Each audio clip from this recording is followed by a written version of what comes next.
کسی قبرستان میں رات کے وقت ایک شخص ایک لاش کے ساتھ زنا کر رہا تھا۔ اس وقت کا جو بادشاہ تھا وہ نہایت ہی نیک صفت انسان تھا۔ اس کے خواب میں ایک سفید پوش شخص آیا، آ کے بادشاہ کو حکم دیا کہ فلانے قبرستان میں ایک شخص اس گناہ کا مرتکب ہے، جاؤ اس کو پکڑ کر لاؤ اور اپنے دربار میں مشیر خاص کے عہدے پہ فائز کر دو۔ بادشاہ نے اس کی وجہ جاننی چاہی تو خواب ٹوٹ گیا،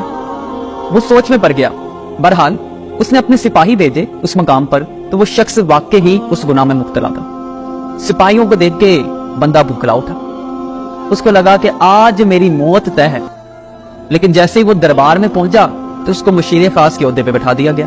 دوسری رات بادشاہ کو پھر خواب آیا اور وہی سفید پوش شخص اس کے خواب میں دوبارہ آیا، تو بادشاہ نے فوراً ہی وجہ پوچھی کہ ایک زانی کو اس عہدے پہ فائز کرنے کی کیا وجہ ہے۔ تو اس سفید پوش شخص نے یہ کہا کہ اللہ تعالیٰ کو اس بندے کا گناہ سخت ناپسند آیا، لیکن چونکہ ابھی اس کی موت کا وقت نہیں ہے، ابھی اس کی موت کا وقت نہیں ہے، غور کریے گا، تو اللہ تعالیٰ نے فرمایا کہ اس کو عیش و عشرت میں ملوث کر دو تاکہ کبھی یہ اپنے گناہ پر توبہ نہ کر سکے، کبھی اپنے گناہ پر نادم نہ ہو سکے، بلکہ اس کو لگے کہ دیکھو میں نے گناہ کیا تو مجھے یہ سب چیزیں عطا کی گئی، اور وہ خوش بھی ہوگا کہ جس گناہ پر مجھے سزا ملنی چاہیے تھی اس گناہ پر تو مجھے انعام مل گیا۔ اس لیے جب گناہوں پر آسانی ملنے لگے نا تو سمجھ لینا آخرت میں تمہاری سزا طے کر لی گئی ہے۔ اور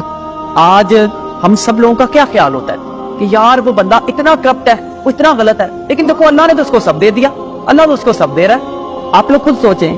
اکثر لوگ ہوتے ہیں ان کو گناہوں کا موقع ملتا ہے، بار بار ملتا ہے، نقصان بھی کوئی نہیں ہوتا، کسی مصیبت میں بھی مبتلا نہیں ہوتے، اور ہم ان کو دیکھ کر اپنا ایمان کمزور کر لیتے ہیں۔ پہلی بار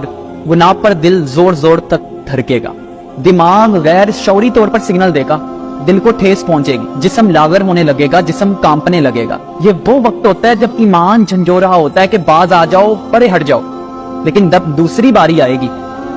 تو اس چیز میں کمی ہونا شروع ہو جائے گی،